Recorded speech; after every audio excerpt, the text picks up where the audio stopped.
Zara's song. Mr. Rusty was talking to himself like people do sometimes when Florence arrived.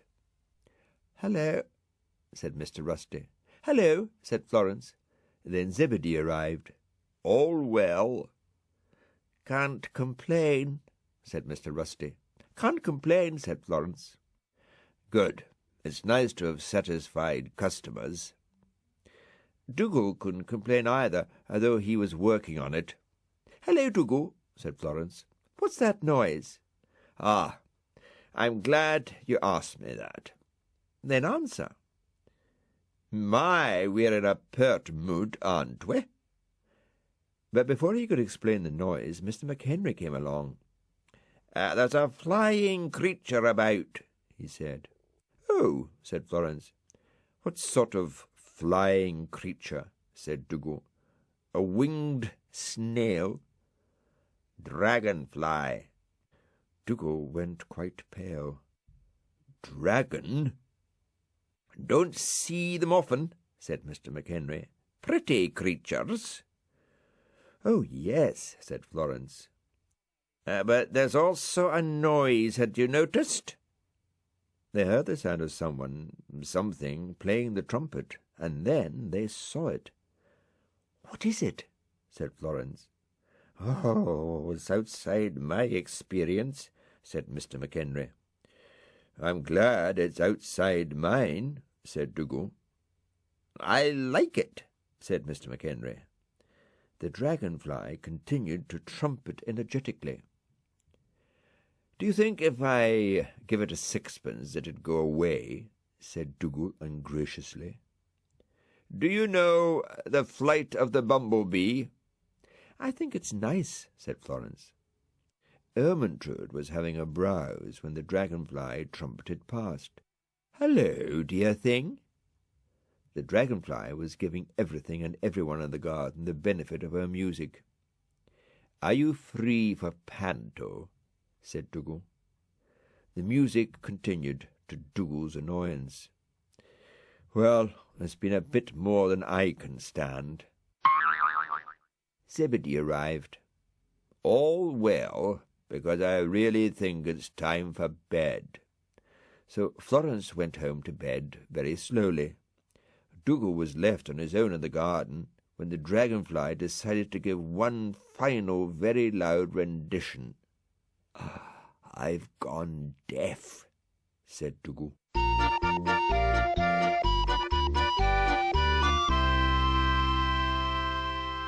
Flamenco. Brian was looking for Dougal. "Are you there, old matey?" "Yes," said Dougal.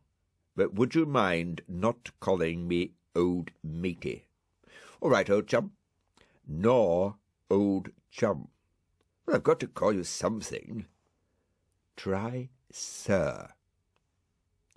Meanwhile, at the roundabout, Zebedee looked for Florence and found her. "There you are," he said. "Comme d'habitude," said Florence in French. Dougal was waiting. "How's Brian?" said Florence. "Who on earth cares? I do." "Well, there's no accounting for taste. Now, if you'd said, 'How are you, Dougal?' I could have seen some sense in it, but to ask after snails—" "Oh, don't go on, Dougal." "I'm very sorry if I'm boring you." Florence sighed. "I mean, if I'm boring you, just say so and I'll go away." Just then they heard singing, energetic if not musical. "What's that?"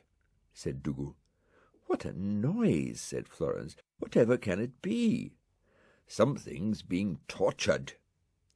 They walked anxiously in the direction of the noise and met Dylan and a bottle which appeared to be singing the flamenco song.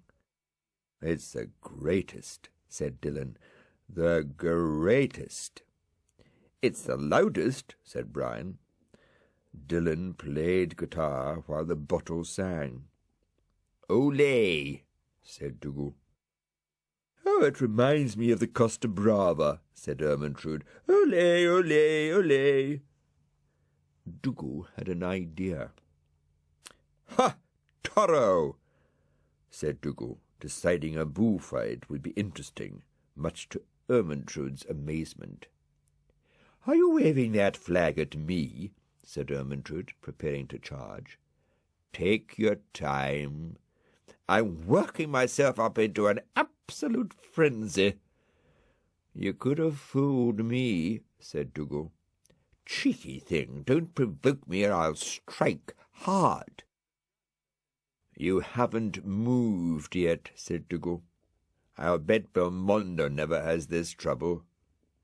Ermintrude waited for the brave bullfighter to come back, paused and charged. "Get off," said Dougal.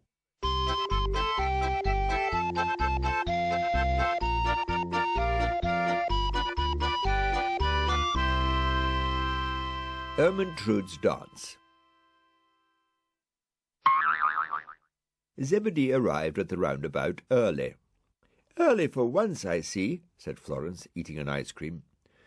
"You're very cruel to me," said Zebedee. "Have a lick." "No, thank you. I'm trying to give them up." "You are funny." "I try to please. Shall we go?" "Yes," said Florence. "All right, then," said Zebedee. "Be careful of your ice cream." Dougal was busy. "What's that?" said Florence. "A book?" It's a diary I'm keeping on the habits of rabbits. It's a very important study. I may get a Nobel Prize." "Have a lick," said Florence.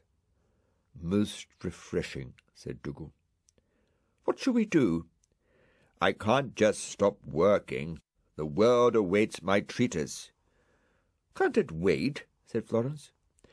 "Well, I suppose I should rest my brain." "Come along." So they went. "I'd better not leave my diary. There are spies about, and the world of scholarship is very competitive. And anyway, I've got my recipes in it." A surprise awaited them. "You know," said Dougal, "I've got a funny feeling something's going to happen, a strange foreboding." Dougal was right, for with his next step he started to slide across the ground. Eventually friction took over, and he shuddered to a stop. "You were right, Dougal. Something did happen." "I know. I must make a note." Dylan came along and skated. "Interesting," said Dougal. "A skating rabbit." "Like ice?" said Dylan. "Crazy, crazy." "I think there's going to be another happening," said Florence. And she was right. Ermintrude entered, skating to music, and Florence applauded. "Thank you, darling." Dougal slipped over. "What are you doing?" Ermintrude continued with her routine. "I shall have to start a fresh chapter," said Dougal. "My next trick is impossible," said Ermintrude. Dougal consulted his notes. No one would ever believe us. "More ice," said Ermintrude as Brian arrived. "The Iceman cometh," said Brian. "I've done some funny things in my time, but fetching ice in a sack is about the funniest. I've no wish to complain, but it's making certain parts of little me rather numb. I may never recover, though I don't suppose anyone will care. Snails are misused little creatures. Ah, well." Dylan started the music again. "I have another foreboding," said Dougal. Ermintrude skated gracefully past and crashed loudly. "The Iceman goeth," said Brian.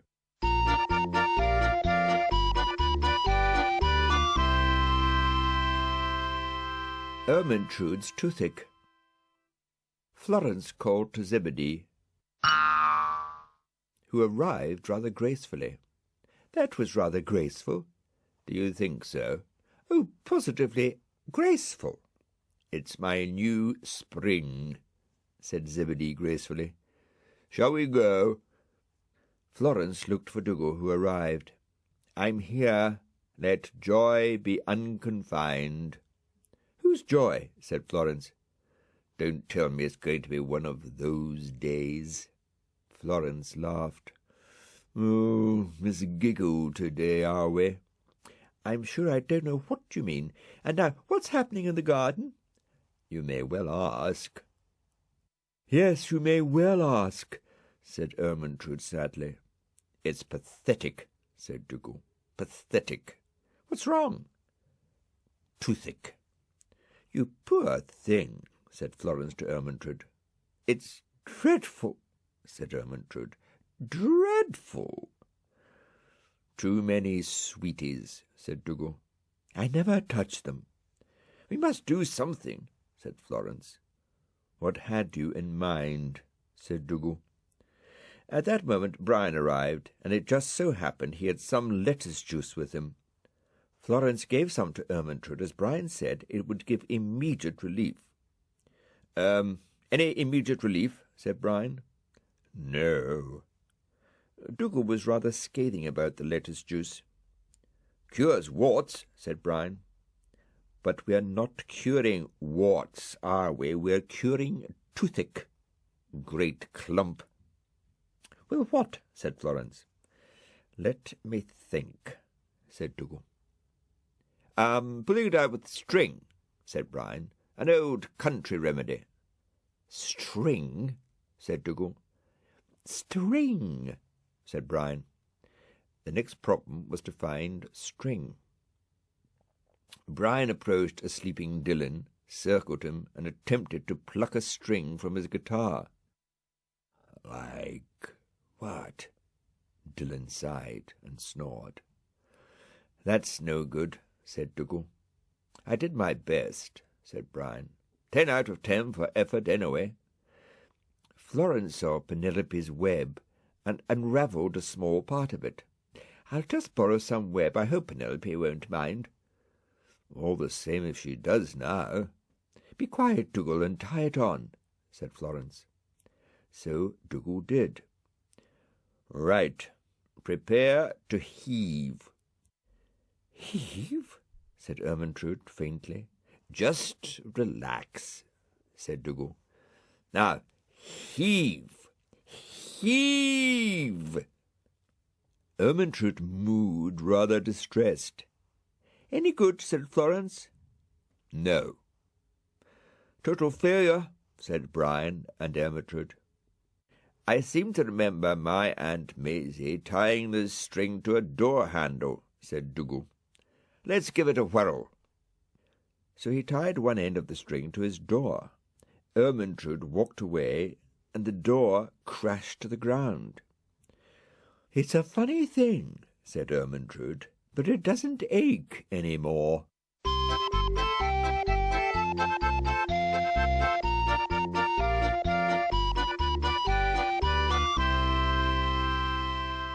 Ermintrude's Folly. Hello, said Mr. Rusty. Hello, said Florence. Just giving the old barrel a turn. I heard it. Zebedee arrived. Shall we go? Said Florence. Why not? Said Zebedee. Yes, why not? Said Florence. In the garden she looked for Dougal, who was looking for her, somewhat agitatedly. There you are. Oh, I'm very glad to see you. I can't tell you how glad I am to see you. Why? Oh, I wish you hadn't asked me that, because I don't know how to break it to you. I know you're very fond of her. Who? Said Florence. Who? Oh, I don't think I should tell you. You know. Oh, dear, oh, dear, oh, dear, oh, dear, oh, dear. Who, Dougal? Ermintrude. I'm afraid she's been affected by all those poppies she's been eating. Poppies? Well, it's either that or the pansies. I don't know which is worse. But whatever it is, the poor old thing's in a very bad way. I think her moon-jumping days are over anyway. If she ever did it, which I doubt. It always seemed a very unlikely story to me. Dougal, would you kindly tell me what this is all about? All right, said Dougal. The cow is flying a kite. A kite? A kite. C-I-T-E, kite. She's flying a kite. How lovely. Lovely, it's unnatural. Cows don't fly kites. Cows eat grass and do a lot of mooing and lying about in fields and things of that nature. Well, perhaps she felt like a change, said Florence. That's hardly a reason to fly a kite, said Dougal. And they set off to meet the kite flyer. I've brought you a few flowers to nibble. Bless you, dear boy.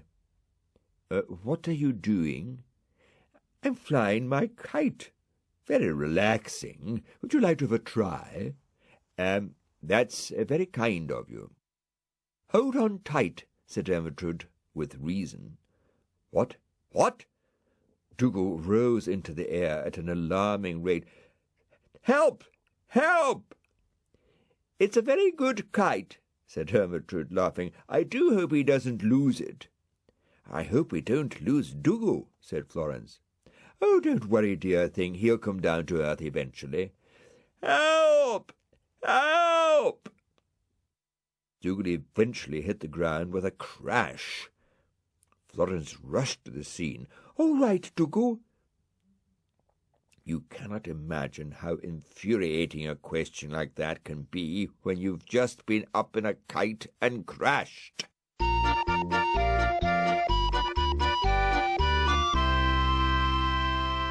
At the door department. Zebedee told Florence that Dougal seemed to be having a bit of trouble in the garden. This didn't surprise Florence greatly, but she said she would go and see. I wonder what it is this time. When Dougal arrived, she asked him. Well, it's this letter. It's got me all upset. So Florence read it. Dear sir, your rent is overdue. Pay up or else. Your obedient servant. Obedient servant, said Dougal. I like that. The point is, what are we going to do? It's a very desperate situation. It most certainly is. Have you got any money? Money, I despise it, said Dougal. Pity, said Florence. Brian arrived, and Florence told him about Dougal's problem. I'll be arrested. How humiliating. Then don't let them in, said Brian. You know, that snail's right. I shall get a gate. By the oddest of coincidences, there were some gates in the garden, all of them guaranteed to keep out unwanted visitors. Dougal was delighted. The very thing. Get your gates here, said the gate. Latest things in gates and doors, all guaranteed against burglars and moths. Dillon appeared to be in charge, but he was yawning. Ignore him, said Dougal. They looked around. I'm a little gate, said the little gate, but jolly useful. I'm a big gate, said the big gate. I keep out anything. Not quite true, dear thing, said Ermintrude, walking through the gate. That's no good, said Dougal. Gates are no good, said Ermintrude. If one is determined enough, like me. Ermintrude fell and cried out. That's perfect, said Dougal, laughing. That's exactly right. I'll get one of those. I appear to have fallen down a hole, said Ermintrude, echoing. She's right, you know, said Dougal, and Florence put the lid on it. I say that's a bit heartless, isn't it? She seems quite comfy, said Florence. They meant something else. Who are you? Said Dougal. I'm a portable wall. With me you can always feel safe, guaranteed against floods and field mice. Useful if we have some rain. Or field mice, said Florence. But it's not getting me far with my problem. So they went to see some more gates and doors, and they found one which seemed to Dougal to be just right. This seems all right, functional and pretty, like me. Oh, yes, lovely. That'll keep them out. Then Dougal got caught in the gate. "Oh, not me, you dolt. I think it might be safer to pay the rent," said Dougal.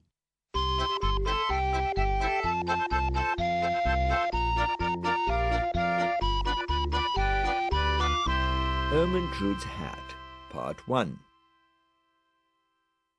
In the garden a problem had arisen, and it was nothing to do with flowers. Florence met Dougal. "We've got a problem, a big problem." "Can I help?" said Florence. "Well, if you can't, nobody can. It's a very feminine problem. Are you good at choosing hats?" "Very good." "For cows?" "I need a new hat," said Ermintrude. "I'll say," said Dougal. "And I want something very chic. How about a trilby?" "Dougal," said Florence. "Sorry." "Can you help?" said Ermintrude. And Dougal and Florence said they would do their best to find Ermintrude a new hat. They met Brian and explained the problem. "We need to find some hats." "I'll help," said Brian. "That'll be the day," said Dougal. Fortunately, Brian's help wasn't needed, for just then a large group of hats appeared before them. "Do you see what I see?" said Dougal. "Get your hats here," said a hat. "Hats for all occasions. If you don't see what you want, just ask. Satisfaction guaranteed. Estimates free." "Bit noisy wearing that one," said Dougal. "I'm a gay hat," said another hat. "I wouldn't dispute that," said Brian. "But is it a cow hat?" said Dougal. Florence asked the hat if it had anything suitable for a cow, and the hat got a bit flustered. "A cow?" "A spotted cow," said Dougal. "Spotted?" "And difficult to please," said Dougal. "How about me?" said the fur hat. "I'm very warm, all-purpose, and incredibly expensive." "Do you think that's her?" said Dougal. "No, it's fur," said Brian. "Try not to provoke me." "How about me?" said a cap. "I'll give you years of faithful service, and I can be used for golf, cricket, fishing, swatting flies, and carrying chips." The Mad Hatter was nothing on this, said Dougal. "How about me?" said another hat. "I'm small and elegant for a small and elegant head." "That's me," said Brian, and Florence laughed. "This is getting us nowhere," said Dougal. "What do you suggest?" said Florence. "I suggest we forget the whole business. Hats for cows, really." "Well, she did ask, Dougal." "Well, I suggest we put it off until tomorrow. All these hats are giving me a headache."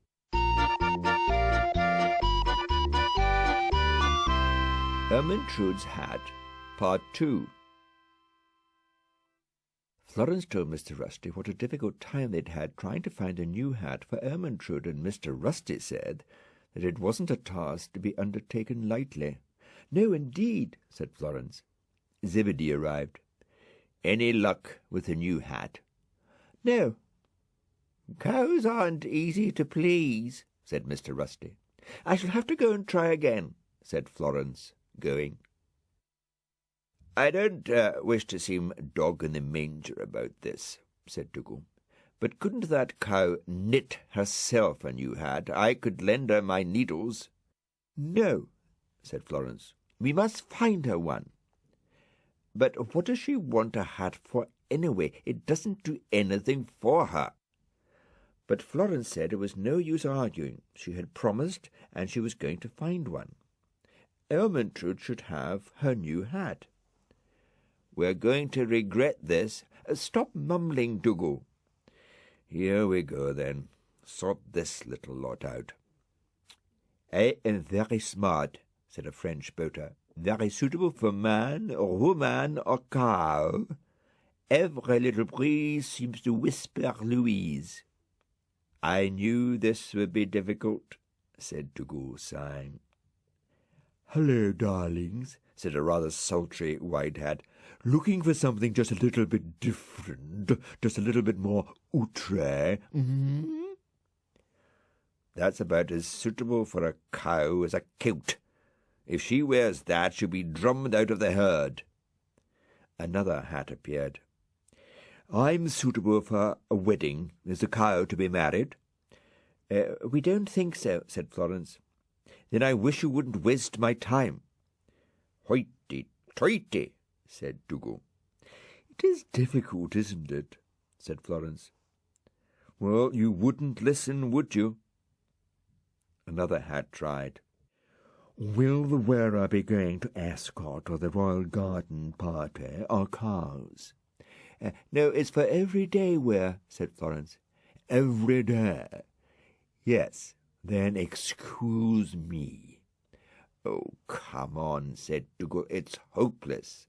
One more try. I want to be alone, said their last hope. You're likely to be looking like that. But Florence thought it was just the thing, and she gave it to Ermintrude. It fitted perfectly, which wasn't surprising, for it was Ermintrude's old hat, which she had just taken to a jumble sale in aid of destitute dogs.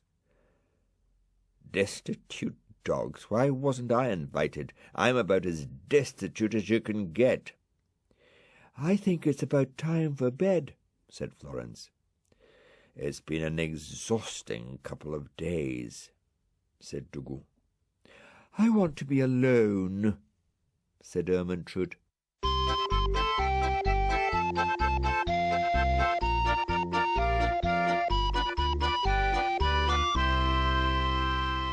La Tombola. Florence and Mr. Rusty were waiting for Zebedee. He's late, said Mr. Rusty. As usual, said Florence.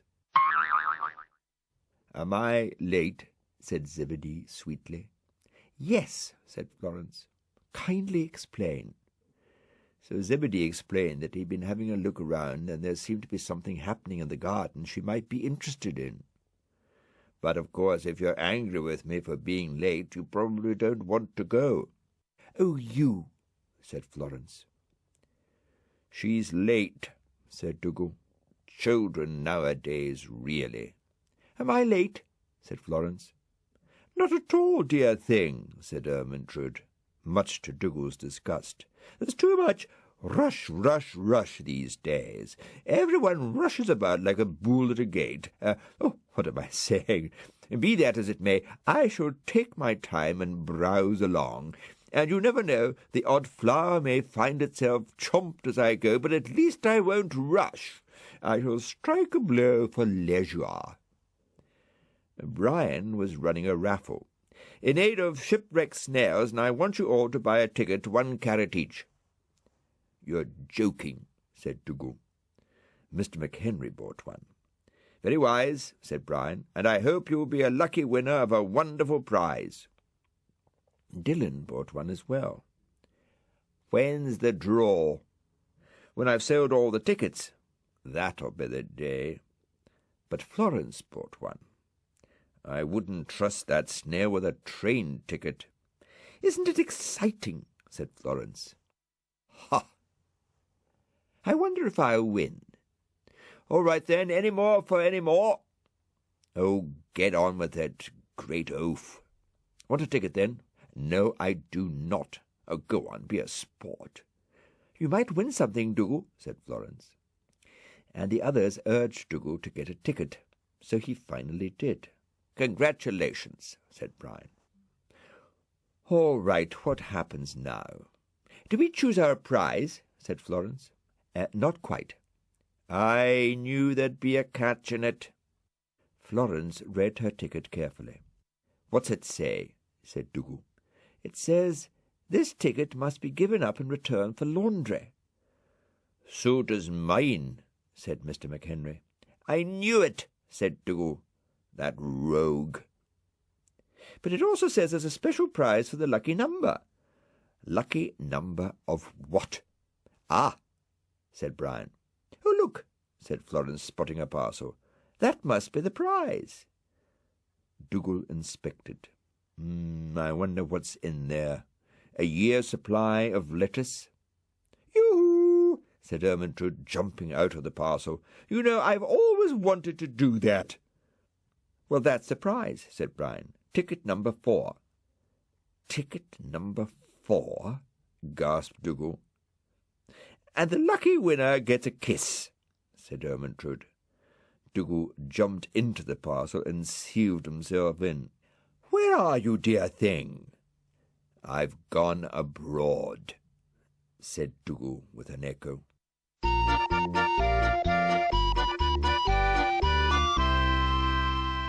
Painting the roundabout. Zebedee was waiting for Florence in the wrong place. Funny, he thought. It's not like her to be late. Florence wasn't late. She was talking to Mr. Rusty and waiting for Zebedee. "I was waiting in the wrong place," said Zebedee. "That's all right," said Florence. "Did you miss me?" "No." "Oh, you're awful," said Zebedee. "We want to paint the roundabout," said Florence, and Zebedee thought this was a good idea. "Can you help?" said Florence. "I don't see why not. What sort of help would you require?" "Well, we need brushes and paint," said Mr. Rusty. "Quite a lot of paint and brushes." "Well, that shouldn't be too difficult." "And painters," said Florence.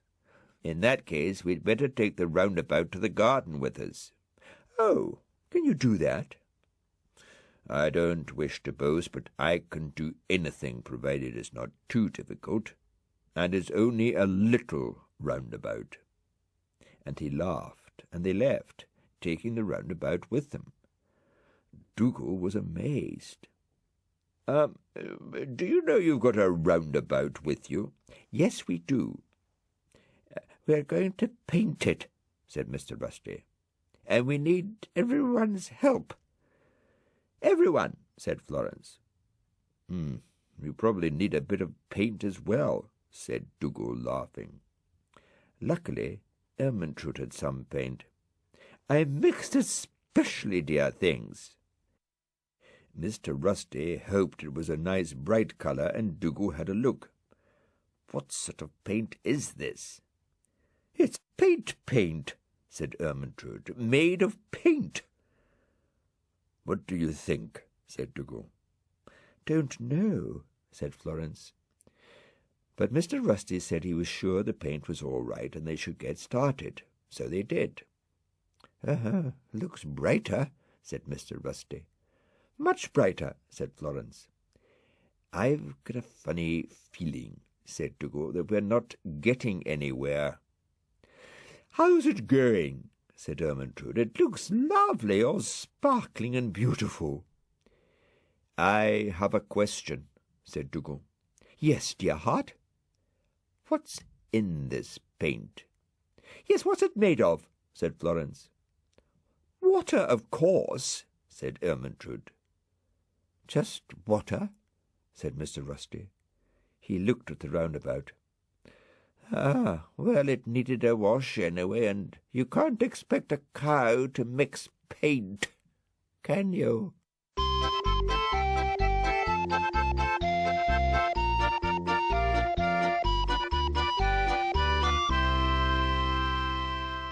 Once upon a time, Dougal met Brian. "Greetings, fat and furry fiend," said Brian. "The word is friend." "Oh, I don't know." "What's your step, snail?" "I can't, I've got no feet." "Not a leg to stand on, eh?" giggled Dougal. "Don't mock," said Brian. And they went on like this for some time, much to the amusement of Ermintrude, who was hiding. "Moo!" said Ermintrude. "What on earth was that?" said Dougal. "I don't want to know," said Brian. They met Florence and told her about the terrible noise they had heard in the garden. "What sort of noise?" "Ghastly," said Dougal. "Like the hound of the Boskyvilles," said Brian. "I must investigate." Florence bravely strode off to investigate, then stopped. "After you." "After us?" said Dougal. "You must be joking." "Yes, we've heard it," squeaked Brian. So Florence rethought the situation. "You're very cowardly. After all, I'm a lady." "I don't see what that's got to do with it." "Don't you?" said Brian. "No, I do not," said Dougal. "Boo! Don't you know who that is?" said Florence. "No, we don't, and we don't want to," said Dougal. "I shall write to the Noise Abatement Society," said Brian. Ermintrude, very pleased with the chaos she had created, tried it out on Dylan. "Hi, ma'am." "I can't stand it, I can't stand it," said Dougal. "Steady, Dougal," said Florence. "Don't crack up," said Brian. Dylan wasn't too sure about Ermintrude's joke. Ma'am, I'm not sure that a dog can stand the strain. He's like neurotic. You may crack him up." Ermintrude was very contrite. "You may be right. I won't do it again, I promise." "Great," said Dylan, and Ermintrude left, sighing. Dylan felt a bit sorry for her and thought he'd pick her a few flowers as a present. "Fun while it lasted," said Ermintrude, and then saw something quite strange. A moving tree. Moo, moo! But it was only Dylan with his present, a small tree and some flowers. Moo! And she ate the flowers while Dylan had a restorative sleep. Then Dylan woke up, found that part of his present had gone, forgot it, and went to sleep again. Moo! "It's at it again," said Brian. "I'm a husk," said Dougal. "No one will know what I suffer." Moo! "You," said Brian. "Yes," said Ermintrude. "Well, I've got to have fun sometimes."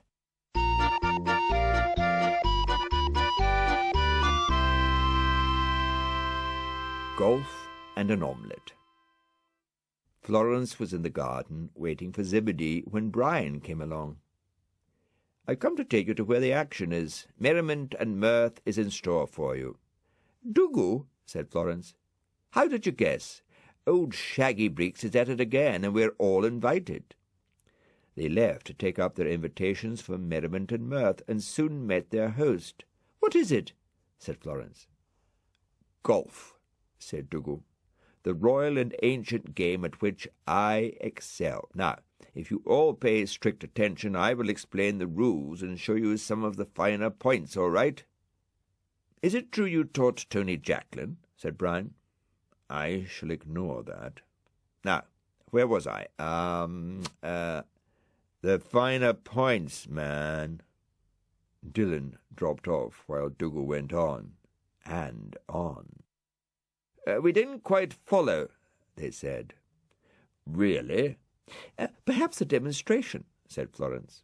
"All in good time. Golf cannot be hurried. It's not like marbles." "Nah, there's a game for experts, man. Marbles. Great game." "How did marbles get into this? Who on earth's talking about marbles?" "You are," they said. Dougal got quite confused. "Oh, now I'm confused." "Compose yourself, dear thing." "What?" "Composure." "I am composured." "I think we should get on," said Florence. "No, all right, impatient lot." "Marbles is a great game," said Dylan. "I'll do that rabbit an injury," said Dougal. "Oh, get teed up," said Brian, and they all agreed that it was about time Dougal stopped talking and started playing. Otherwise, as Florence said, they'd be playing golf in the dark. "No, all right." Dougal's first shot went into the rough. "Yes, well, that's what not to do. Now, watch carefully." But his second ball missed the hole as well. "Ah, how humiliating," he thought. Dylan had a go, and the ball flew unerringly into the hole. "Bravo!" said Florence. Dillon had another go. "Bravo!" they said. Dougal tried hard, and this time he was successful to everyone's surprise. "I did it! I did it!" Dougal looked into the hole. "Where is it?" "Where are the others?" said Florence.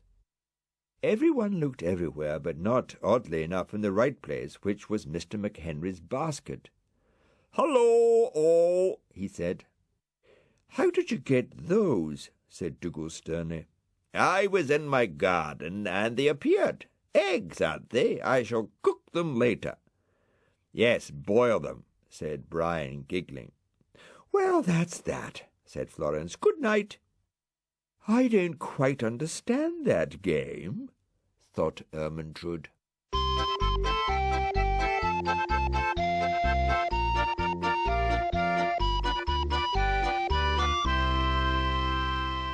The relay race.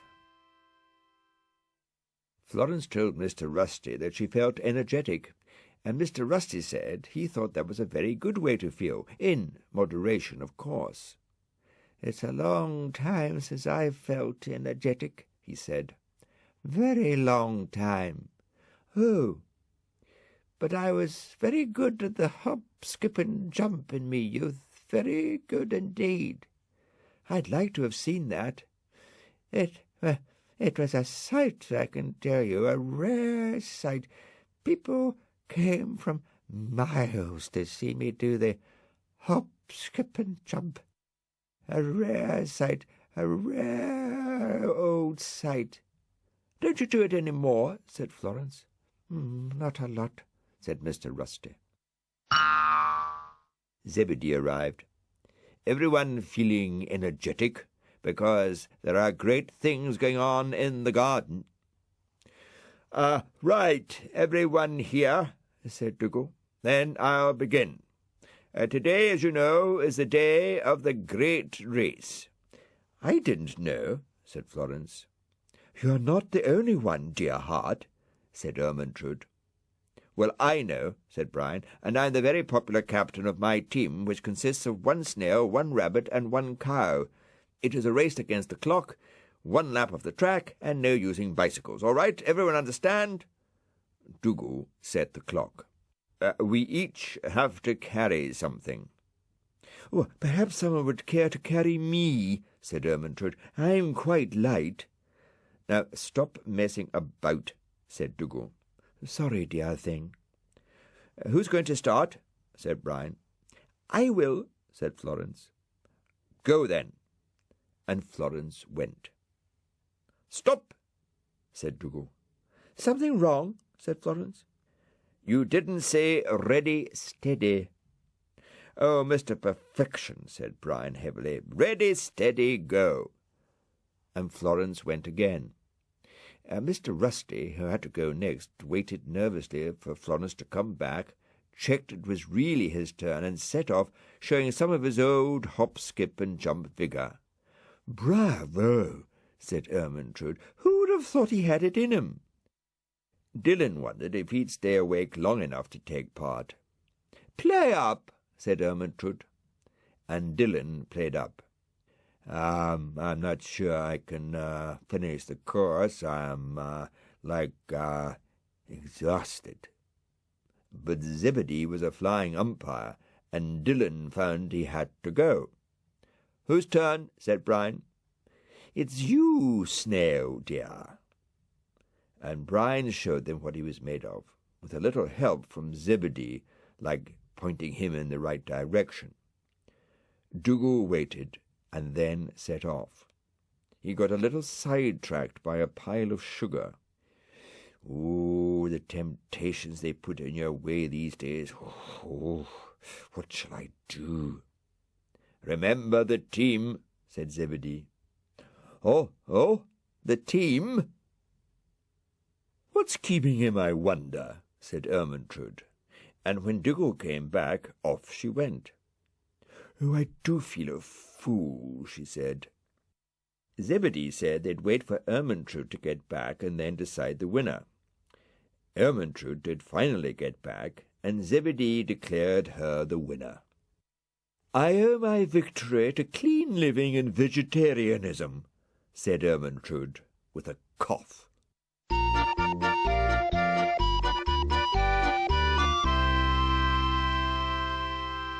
Cup and Ball. Florence met Dylan. "Hi, ma'am. See what I have here? It's a game of skill." Florence examined it. There was a ball and a spike, and the idea was to get the ball on the spike.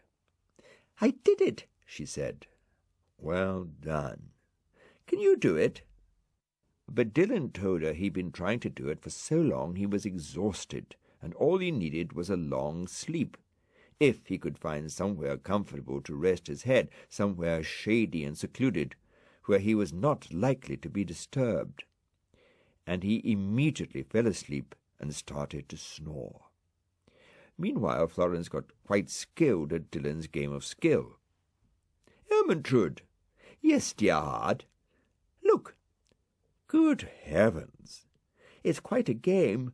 "Yes, and I'm very skilled at it." "Showing off rather a lot," said Brian. "What you got?" "It's a game of skill," said Florence, "at which I'm very skilled." "Clever old you. Want to go?" "No, thanks." "Why not, Snaily dear?" "A bit tricky without hands." And Florence was forced to agree it would be tricky without hands. "What games do you play, dear thing?" "I don't really," said Brian. "Nothing? Well, a bit of skiing now and again." "Funny little fellow," said Ermintrude, laughing, "but I do like him." "Oh, and hopscotch," said Brian. Dougal had a go. "Well done, Dougal," said Florence. "Not difficult." "I know."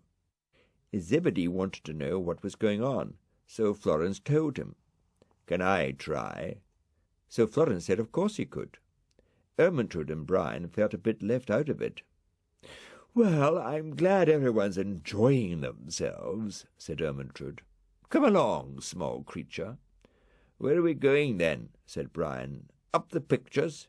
Watch the magic roundabout on the telly? I like that." "No, we're going to play a game." "Oh, a game. Alley-oop." Brian jumped in the air and landed heavily. "Ow!" said Brian.